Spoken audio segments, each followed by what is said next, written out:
Good morning, good afternoon, and good evening. I am Helise Lieberman, Director of the Taube Center, and I'm privileged to welcome you all to our 15th session of TJHT Talks, which today, will address the following questions. Why should Jewish heritage matter? To whom does it belong? Who are responsible? Stakeholders in its preservation, and how can we ensure its future? Our conversation will last approximately 45 minutes and will be followed by a brief Q&A session. If you'd like to ask a question or let us know what brings you to this TJHT Talks session, please do so in the comment section. However, before we start, we will pause for a moment. It is a Jewish custom to dedicate a learning session in memory of someone who has made a big impact on our lives, and in this case, all of our work. This concept is beautifully phrased as the 10th commandment in Sally Berkovich's thought and action-provoking The Other 10 Commandments. Thou shalt acknowledge and support the selfless individuals caring for Jewish heritage. If there was anyone who fully embodied this commandment, it was Jan Jagielski. Our session is held in the spirit and his memory as a mentor, activist, archivist, teacher, and guide to thousands. Jan transformed how Poles and the world thinks about Polish Jewish material heritage. May his tireless dedication, always with a smile on his face and a glint in his eye, be an inspiration for us all.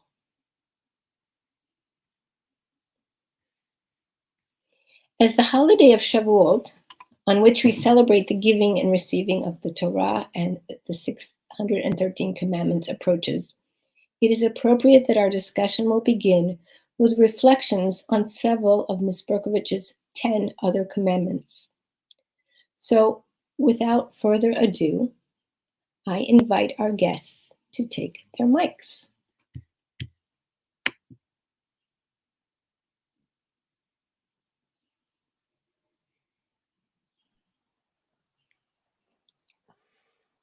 Hello. We will start with Ruth. Ruth Ellen Gruber is a journalist and author, a passionate veteran in the field of Jewish heritage, and the current manager of JewishHeritageEurope.eu. Ruth, please share your thinking, both retrospective, or not both, but retrospective, current, and prospective, in choosing to address the commandment number 1, thou shalt not treat every old, derelict synagogue as sacrosanct. Ruth. Thanks, Helise, and thanks for inviting me to be with you tonight. A couple of years ago, the Foundation for Jewish Heritage, based in London, commissioned experts at the Center for Jewish Art in Jerusalem to come up with a database of historic synagogues in Europe. This is now online. They identified something like 3,400 or more synagogues of one type or another that still exist in Europe after the deprivations of the Holocaust, communism, et cetera, et cetera. Of these, about 150, I believe, are considered to be in extremely poor condition, ruinous condition. And more than 700 are considered to be in poor condition. Hundreds of others have been transformed for other use. And, only a minority, I believe, are still used as synagogues themselves. The ones that have been transformed for other use range from shops to cafes. There's even a Wild West saloon in the town of Helm in southeast Poland, swimming pools, fire stations, warehouses, apartment buildings, you name it. The ones that are very ruined are often just rubble, one wall left or something like that. And the ones that are bad are in poor condition, are crumbling. It's important to rescue the buildings that can be rescued.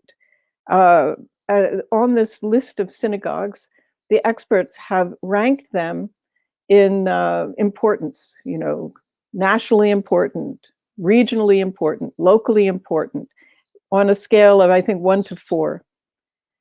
I think with the lack of resources that there are, the lack of people, and frankly, the lack of Jews to use these buildings or appreciate them, resources should and really must be concentrated where they can do the most good. And there are some synagogues or former synagogue buildings that cannot be brought back into a, let's say, appropriate state. They're either too ruined, some can be preserved as ruins, and this is also a possibility. Some have been transformed out of recognition, some have been gutted completely, but there are many that are historically important, spiritually important, architecturally important for the town and their history. That's where I think the limited resources should go. To restore a building, a synagogue, you need to have funding, you need to know what it's going to be restored for, and you need to have sustainability once you restore it. And these 3 components don't always exist and are not always enough.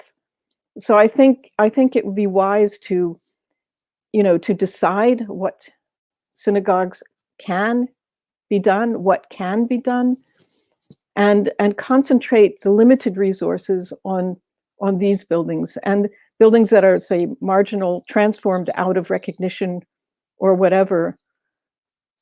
It would be great to be able to save them, to be able to restore them, but I'm afraid it's really not a possibility at this point. Ruth, thank you. Would somebody like to disagree? Would somebody like to disagree? Piotr, Victor, would you like to weigh in at this moment? What is a Jewish conversation without commentary? So we should jump right in. If I may just comment on this, I believe that what Ruth has just said is something exactly to the point. If we take into consideration that today in Poland we have somewhere around 300 former synagogue buildings, and only 27 are in use for purposes of prayers, then we understand what challenge is in front of us. I believe that there is a permanent quest for preserving some of the synagogues, but what is important is to understand that those buildings may only be saved by joint action, by action of various partners in a joint effort. And I believe what is important is also to understand that there are new techniques, new technologies every day appearing that may help us preserve those synagogues for the future generations. Piotr, thank you. Victor, would you like to bring your perspective to this page of Talmud here? At this point, I couldn't agree more with Piotr. I think that both Piotr and Ruth pointed out very, very interesting issues that reflects and reveal the importance of managing Jewish heritage and what we are doing and what is the process behind it. So I think that we are going to elaborate more on the cooperation. So I will leave for now the floor open, just to say that fully agree with Ruth and Piotr. Victor, thank you. Thank you, Piotr. Ruth, please.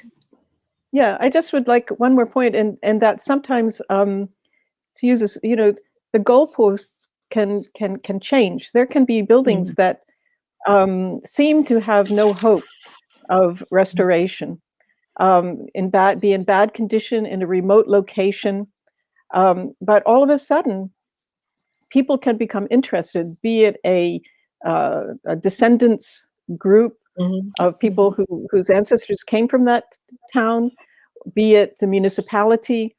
be it another partner, another institution, even individual, and they can change things. They can look at a building which, up until that point had seemed hopeless, but once the will is there, that can make a big change. So I don't want to say we should write off any of the buildings that are there, but until somebody comes along, there's a use the speaking in general terms, to use the limited resources, to combine them, as Piotr says, in partnerships and in cooperation, because at this point restoring a building can be an incredibly expensive undertaking. But it does happen. It happens all the time that a building that was considered to be beyond hope will be restored and revived because somebody or some group of groups took an interest in it and found the resources, or wrote the grant. It could be as simple as that, to have expertise in writing a grant to an international body or the EU, something like that. So not to write off things, but these things can change. Ruth, thank you very much for adding that dimension. Before we move, it's an excellent segue to move to Piotr, who chose the second commandment, which I will quote in a second. But you bring up several issues. One is that as we in the field, there's education or preservation or promotion or architecture or culture or tourism, the A to Z, allow others to engage in the conversation or participate in how heritage is preserved or talked about or shared or whatever. You're right, you never know who might come along. And so that's one piece which was very important to all of our work, but our conversation as well. And also you didn't say this word, I don't think, but I think we have in previous conversations, former synagogues are former synagogues. And so the question is,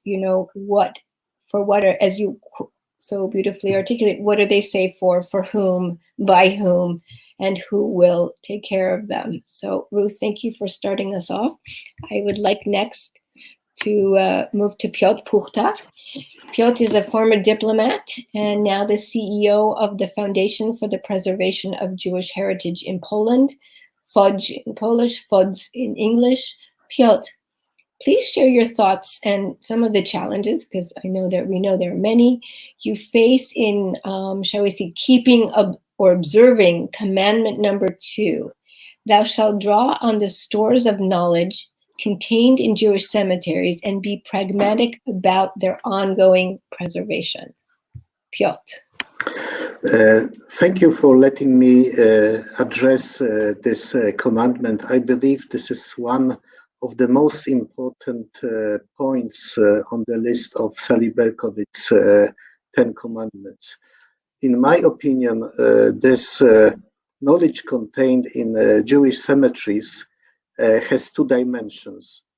The first dimension, and I would like to use this opportunity to quote Professor Władysław Bartoszewski, late Professor Bartoszewski, who was righteous among the nations and honorary citizen of Israel, and also twice foreign minister of Poland. When he mentioned the story of Holocaust, he was always pointing not only to the 6 million victims that perished due to this tragedy, but also to what was destroyed. And I believe to understand the tragedy and the crime of Holocaust, when we are speaking about cemeteries, we understand what was the rich culture that was in Central and Eastern Europe developed here before the Holocaust. So this is one aspect of knowledge contained in the Jewish cemeteries. The other aspect is for the local communities, especially local people who are living today in countries of Central and Eastern Europe, in order to understand what are their real roots and what is the history of their town or their village, they would also need to understand that for many generations they were living together with their Jewish neighbors, and I believe it is very important for those local communities to take into consideration their neighbors that were living together with them for many hundreds of years. Now, to be pragmatic about the preservation of cemeteries, I believe we need to take into consideration that for the last 40 years, already in Poland, there were individual groups of people who were involved in preservation of the cemeteries. But right now, what is important is to combine all those efforts, combine the efforts of individual volunteers, of some NGOs working in this field, and to create a complex program for the preservation of cemeteries, Jewish cemeteries in Poland. And I believe one of the first efforts in this direction was the creation of coalition of guardians of Jewish cemeteries in Poland that came into being upon initiative of the Foundation for Cultural Preservation. This is something that is relatively new. We are developing this initiative, and I believe that with time passing by, we will have more and more partners joining in a joint effort by local individuals, by local authorities, but also by groups of descendants of Jewish communities in Poland. And I believe this is something very similar to what Ruth has mentioned concerning the synagogues. If we are to achieve positive results in a long distance future, we need really to make a joint effort in this regard. Piotr, thank you very, very much. Victor, Ruth, would you like to add your commentaries, thoughts? Well, just to mention, maybe adding to what Piotr was presenting, and he was doing in a beautiful way. I think that he's showing that, especially when we are talking about Jewish cemeteries, protection is a sustained and complex intervention, ranging from research to maintenance, awareness raising and outreach, all from local residents to municipal authorities, third sector organizations, and even supranational actors such as the European Union. So that's why I think that he's touching the correct.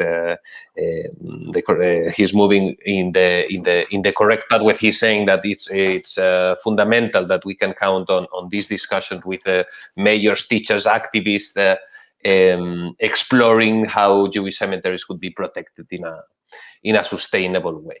So I think that definitely taking into account the complexity of the topic. Victor, thank you. Ruth?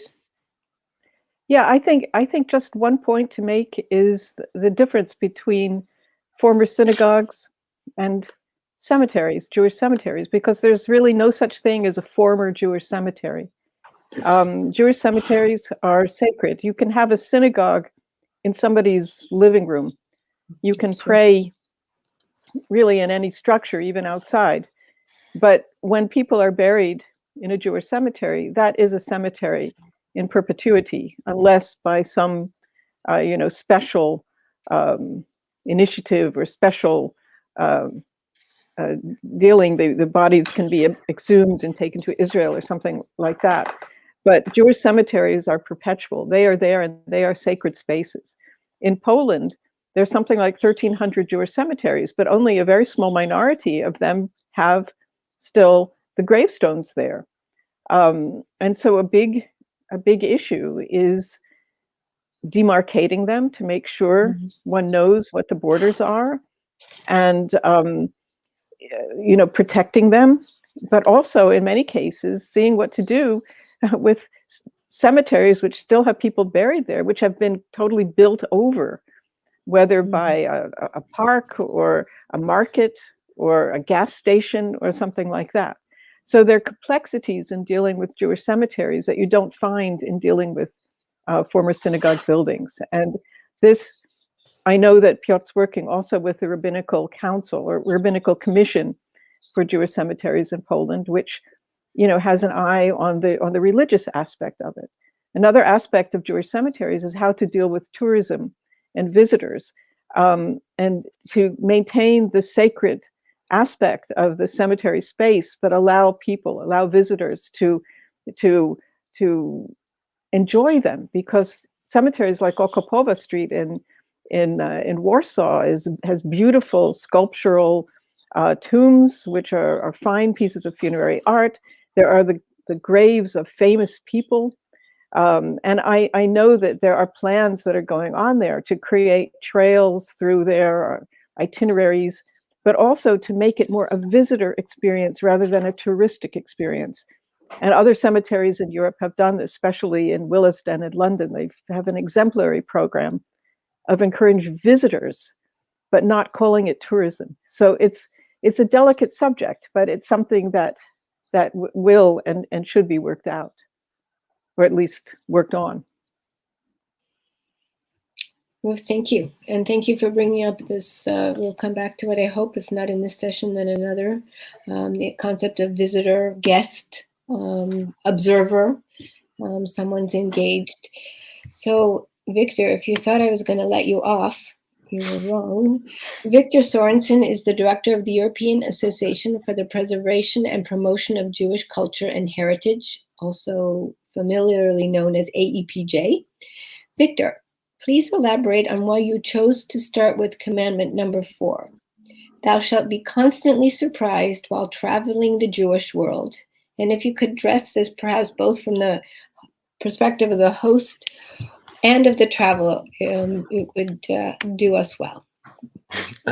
Thank you, Elise, and I take advantage to say thanks for inviting me to this panel. It's a great honor for me. And trying to answer your question, I would say that mainly because it's an incredible opportunity for communities and cities to use Jewish heritage to become an entry point for public understanding of the past, but also the continuities and evolution of Jewishness as still articulated today in the present. I don't know if it's too risky to say that we are moving towards a paradigm shift in this field. Why? Because nowadays we are understanding that heritage is not simply about the past. And here I'm going to copy a concept from you, Elise, when you say that heritage is a verb. It is vitally about present and future. And heritage that is disjoint from ongoing life has limited value, involves continual creation and transformation. We need to take also into account that as culture and heritage are increasingly used as a means of social and economic development, cultural tourism market is being flooded with new attractions, cultural routes, heritage centers, but however, many consumers, tired of encountering the serial reproduction of culture in different destinations, are searching for alternatives. So I think it is time to talk in the field of Jewish heritage about experiences, co-creation, participation, creative spaces, understanding the visitor as an active actor, exploiting to the maximum the crossroads where education, research, and tourism meet. For me, this intersection is crucial, and I think that we must move towards it. Only if we have the capacity to promote the relationship between these sectors, the academia, the research, culture, communities, we will succeed. Not only in creating these new experiences when traveling or discovering Jewish heritage, but also developing dialogue between different European Jewish communities, encouraging the flow of ideas, experiences, knowledge, and as Piotr was saying, promoting cooperation and not just in the local frame, but also transborder cooperation. There's many good practices in this regard, and I know that it's not an easy path to understand Jewish heritage in this way, but I think that if we don't take this path, involves different risks, because heritage can also be created or misinterpreted or abused in order to provide political legitimation or to revive local economies through the reinvention of a certain past, focusing just on the development of tourism products. That's why it's crucial that we have this capacity of sitting all the relevant actors in the same table in order to develop and create different experiences, different offers when we are talking about Jewish culture and heritage. You bring to our forum yet another set of thoughts and words. I hear the word engagement and references to authenticity. And I know that reverberates in our world often. Ruth, would you like to shed some different light on this particular commandment than Victor's comments? I think you should be surprised when traveling anywhere in the world, not just in the Jewish world. You know, when you travel, you can go to the beach, or you can go to the mountains and do what you would do on the beach and what you would do on the mountains. But that's not the type of traveling that we're talking about. Many people travel to learn. Many people travel to go to places and to see things that are not part of their everyday experience. And for, I would say, the great majority of travelers, Jewish heritage and culture are not part of things that they know well. For Jews, it's a bit different, because a lot of Jews think they know what they know. You know, I remember I wrote this Jewish travel guide to Central and Eastern Europe almost 30 years ago. Mm-hmm. And I remember sitting next to someone at it was a book presentation or something like that. And she said to me, "You were in my town in Romania." And I said, "Yes, that's in the book." And she said, "Well, you say it's like it's a grimy industrial town and the synagogue is in it." And I said, "Yes, that's how it is." She said, "It's not like that. It's not like that." And I said, "Well, when was the last time you were there?" And she said, "Well, 1934. And, things had changed. So her idea of even the country, the town that she was from, is quite different from what it is now. And, I'm sure this town is much different now from what it was when I had visited it back in 1991. So things change all the time. And when we travel, we're traveling to learn things. And many people go to Jewish heritage tours or itineraries after they have seen, let's say, the mainstream itineraries. Other people add them. I mean, something that I have tried to stress all the time is that Jewish heritage and culture is not something apart. It's not something separate. It has to be seen, okay, it's Jewish, but it's part and parcel of local heritage, regional heritage, national heritage, European heritage, and outside of Europe, North American heritage, whatever. But it's part and parcel of the entire mosaic of the country or the place where you're going to be. But it will often be surprising because it's a part of this mosaic that is not really known by a lot of people, even people who think they know it. So I think I encourage Jewish travel, Jewish tourism, Jewish heritage tourism. I think it's wonderful, frankly, and it makes a wonderful itinerary to go around. If you've seen the main sites, even if you haven't seen the main sites, it's a wonderful way to see a country or to see a city and to find another face, another dimension to this place that you might not know about. I couldn't agree more. Piotr, what would you like to add to this piece where we are right now? I believe that what Ruth has mentioned is something very important, that Jewish heritage forms an integral part of shared cultural heritage in Europe. And really to understand Europe and to understand the identity of Europe, we need to look at this in such a perspective that it's something that is part of a cultural heritage, joint cultural heritage. I would also like to use this opportunity to point out that with the history of Europe, when we take, for instance, shtetl routes, yes, the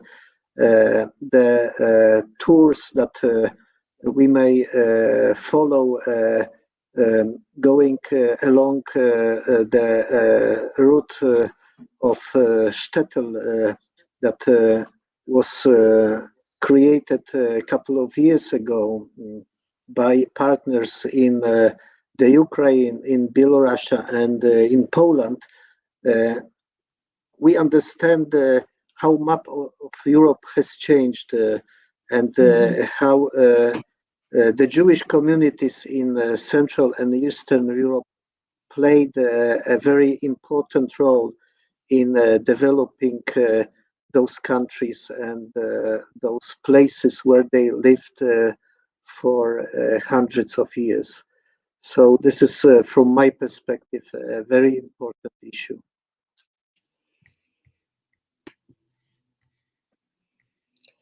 So thank you all for opening up many possibilities for discussion. You asked me if I would share what my commandment would be. And so if you don't mind, before we quickly move on, I would have chosen, I tend to choose number 9. Thou shalt integrate a broad understanding of Jewish heritage into contemporary Jewish educational landscape. And while I won't go into detail here, all of you, I think we've already touched on many of these points of key words: integrate, understanding, and landscape. And all of the issues you've already raised and will continue to raise in this conversation and beyond have to do with diversity and integration of a unique, not necessarily one way, but multifaceted way of understanding Jewish heritage and regional, national, and local heritage. And what is that educational landscape so that we can imbue those of generations to come with the sense of responsibility and the sense of attachment and appreciation for the heritage that exists and the heritage that we will create. So we will move on, though I would rather stay and perhaps continue with the rest of the commandments. We will come back to that. We have several pressing questions that we shared with our viewers in advance. And what I'm going to do with the agreement of my colleagues is to share those questions and really come to the final question, because our time is unfortunately shorter, or it seems shorter because the topics are expanding. But we asked, why should Jewish heritage matter? To whom does it belong? Who are the responsible stakeholders in its preservation? So I'm going to throw it open to all of you. I'll start with Ruth and we'll go around in a different direction. But really, let's see if we can put it under a sort of an umbrella of that question which you all raised in the beginning of how can we ensure its future and our future? And what are some strategies that we should be striving for? So please, let's dive in. Okay, you want me to go? I'll dive in. I think, there are many, many layers to this question. A lot of the Jewish heritage in Europe, mostly Eastern and Central Europe, but also other parts of Europe where Holocaust really took place, the physical traces of Jewish heritage, the sites, are orphaned Jewish heritage. They were there to serve living communities. And they served living communities up until World War II, and often in Hungary up until 1944, until when the deportations really started. They served living communities. In many of these places, most of these places, the communities don't exist anymore. The buildings, the cemeteries, in a way, are orphaned Jewish heritage. So to whom do they belong? They belong to the towns where they are, but they also belong to the greater Jewish world. They belong to Europe. They are part and parcel of the European heritage. And they also are something else. They're also survivors. We live in the time, 75, 80 years after the Shoah, when the living survivors, the people who lived through the Holocaust, who could bear witness, are passing away. And they are, many of them have been recorded. They have their memories and their stories recorded and all that. But what we have left are these physical traces, these brick and stone buildings, places, monuments, sites. They too are survivors, and they all have stories to tell. And they all can anchor stories to tell. And they belong within this whole framework of history and memory. So I don't want to say, who owns it, whatever. There are many, many physical owners in all of this. But speaking in broader terms, they belong to history in a sense. They are orphaned, so they need to be protected, taken care of by others in many cases, either descendants who live overseas, or local municipalities, or schools who go and take care of cemeteries, or volunteer groups, or the coalition of guardians, or EU-funded initiatives, or whoever is there. But these are orphans, and they belong now to the present, but they reach back into the past, and they are survivors who have stories to tell, and who even tell the stories by standing mutely there. Even a ruined building has stories to tell. Why? And so I think this is a way that the buildings can be regarded, and but it's only one of the ways they can be regarded. There are many others. This is just part of a multifaceted, multi-layered complexity of contemporary life. Victor?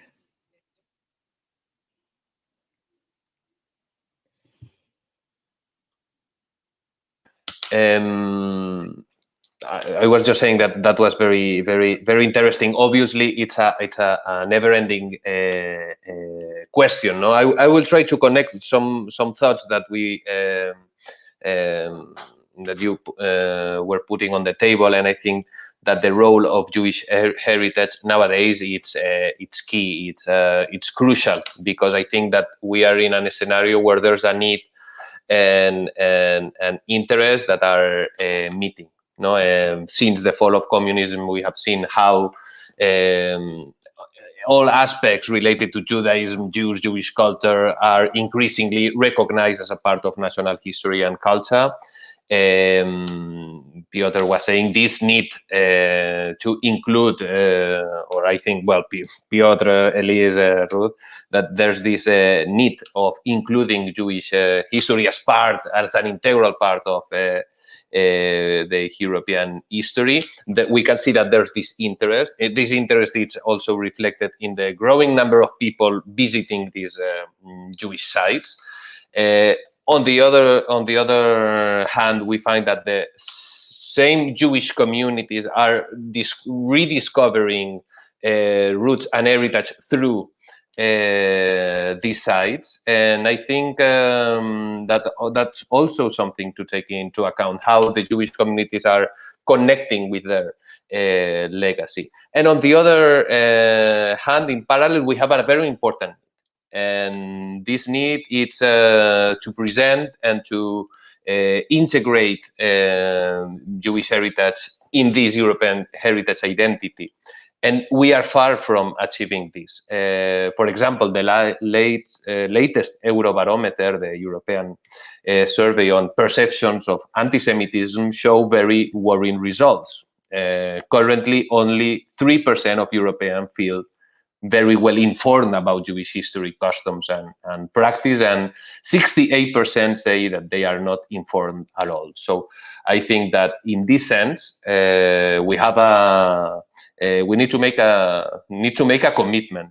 We need to face this challenge, and I think that Jewish heritage and Jewish heritage programs and projects are crucial in this field. Victor and Ruth, thank you. Piotr, would you like to help us pull this together from Yes. your Yes, I would like to add some information from my perspective, which also helps us to build a full picture of what we are speaking about. So 2 items of information.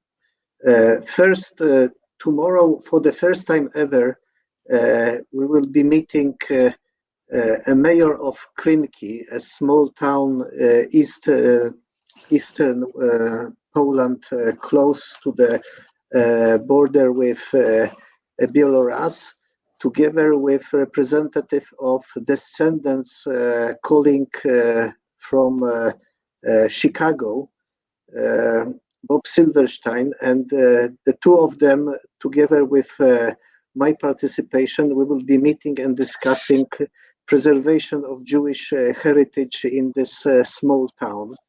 So from my perspective, this is something that really shows to whom this Jewish heritage in Krynki really belongs to. It's the responsibility of local authorities, of community of descendants from this town, but also of thoughts that is right now playing a role of owner of the Jewish cemetery in this town. And second item of information on a broader scale. One of the first meetings that I had when I joined the foundation 2 years ago was with the Director General of the Ministry of Foreign Affairs from Jerusalem. And when I met him, he told me that for the first time ever, after more than 70 years of existence of Israel as a sovereign democratic state, the authorities in Jerusalem took interest into the Jewish cemeteries outside of Israel. And this found result in the creation of interministerial committee to take interest in the Jewish cemeteries, not only in Poland, but in other countries in Europe. This was followed by a first time ever meeting of representative of this committee with Polish Deputy Minister of Culture. And I believe this shows that both governments, both the government in Jerusalem and government in Warsaw, show interest into the issues of preservation of Jewish cemeteries. We are still waiting for the results of this interest, and I believe that if the situation in Poland and in Israel permits, we will have another meeting this year. But it is important to understand that many different partners, many different actors have a role to play in regard of preservation of Jewish cemeteries, but also Jewish heritage in Europe. Thank you all so much for what you've brought to our screen, brought to our common table, which seems to stretch around the world. You've raised many issues. You've answered some questions for which we're grateful. And you also elicit the factors that go into thinking about heritage. Ruth, you beautifully talked about the sense of orphan and survivor, that emotional, historical attachment, this visceral attachment. And and Piotr, you've been talking about some of the material issues in that attachment, you know, descendants and so forth, and who's involved. And Victor, you're looking at that intersection between our emotions and our expectations, our demands, and what we would like to happen to make this field more active and engageable with more and more people from every direction. And so I really want to thank you for introducing all of us, giving us a taste. We have several questions from the audience, which I'd like to share with you before we wrap up, and I will ask you for a final comment, of course. We cannot get to all the questions, but I hope that this one is from Haya Novak. If we want to help and be involved in preservation of Jewish heritage in Poland, whom to contact and how to go about it?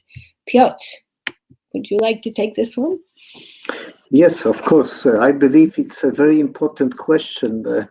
After all that was already mentioned here and said, I believe that it is a very important issue to find the right address to contact. And of course, I believe that FODS is an important partner in this regard. Of course, there are many other partners who are involved in various initiatives of preservation of Jewish heritage. But whenever it comes to places that are outside of big cities, where there are no more Jewish communities in Poland, I believe that FODS is the address that you may come with your questions, with your initiatives. As I mentioned, today we are trying to combine all those individual efforts of more than 80 volunteers who are active in different towns, cities, and villages in Poland. We are trying also through the creation of a coalition of guardians to combine efforts with local authorities and with other NGOs. And whenever there is a need for more information, for creating contacts, we are ready to assist. And we see this as our role of partner that can bridge gaps and can bring various stakeholders together. Piotr, thank you. I want to let everyone know who's with us tonight that our guests, Ruth, Victor, and Piotr, have shared with us a resource list of readings and how to find them and how to connect on the in terms of Poland, in terms of Europe, in terms of general issues, and those will be forthcoming in a following email. A few more comments, and then I let you close. Nomi Waxberg, is there a publication or website which might provide a roadmap of steps to be taken if one wants to undertake a project of preserving a former synagogue?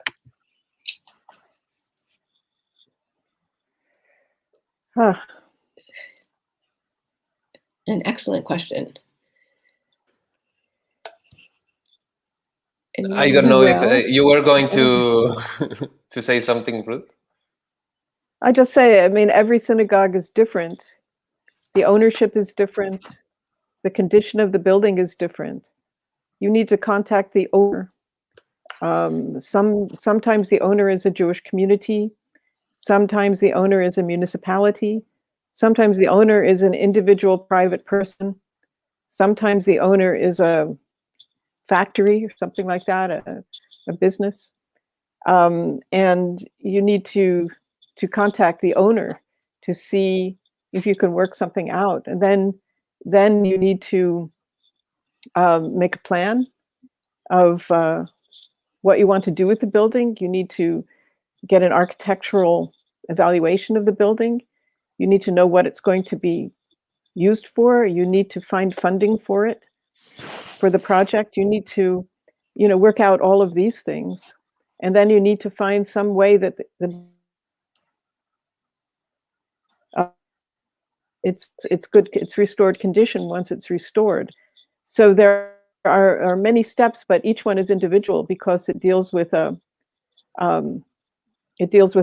different ownership in a different situation. For Jewish cemeteries, there's a very good resource now, a couple of resources now that are online that sort of can take you step by step. But again, it's, you know, the ownership, condition, financing, use, all of this. It's there's these steps, I think, are basic. Victor, did you want to add a comment? Well, no, just to add what Ruth was saying, I think that it will be hard to find this kind of strategies or roadmaps, also because it relies a lot on the local scenario where that is happening. In different projects that are related with this kind of actions, I think that most of the time, what it's interesting is to create something that could seems a paradox, but a kind of top-down approach at the beginning, because if we are talking about restoration, if we are talking, maybe we are talking about a large sum of money, but for me, immediately and in parallel, there must be a bottom-up approach integrated, and that's and there I think that it's very important to have all the different stakeholders that could be city council, Jewish communities, cultural center, involved in that that kind of project, because at the end of the day we are talking about a very transversal action. But yes, as Ruth was saying, any plan must follow those aspects at least. So thank you. I just want to add one comment, though there are more, and we'll share them with you later. Ilya Lenski from Riga says, Ruth's talk reminded me of Chaim Grad's novel, The Mute Minyan, where in 1938, Vilna Jews wanted to remodel the derelict synagogue in a residential building for poor families. And that brings us to the end of this particular conversation. I regret that it's ended. Some of our comments are, couldn't we go on longer? And I'm sure we could go on much longer. Perhaps you will join us again. But I think Ilya's comments remind us that the historic, you know, who used the synagogue? Where did it fit in the picture of, in the timeline of Jewish history, wherever? And knowing from where we came and understanding the Jews have rebuilt many times, and what do we learn from this past? And you've brought up so many issues in terms of what we need to take into account. So we have a moment, 1 minute, if you would each like to share a kind of closing comment, we would be very grateful. Victor, shall we start with you? Sure. And just again to say that it was a great pleasure. I think that these kinds of frames for discussion are really necessary, because they allowed to share visions, to share views, and also to promote and to connect between different institutions, regions, and people. No, because at the end of the day, heritage doesn't understand about boundaries. We are all in some way connected. No? So for me, it's always a pleasure, and especially with all you, with Piotr, Helise, and Ruth. Thank you. Ruth? I think that we're in a situation that has been evolving for decades and is still evolving. The further, I think that,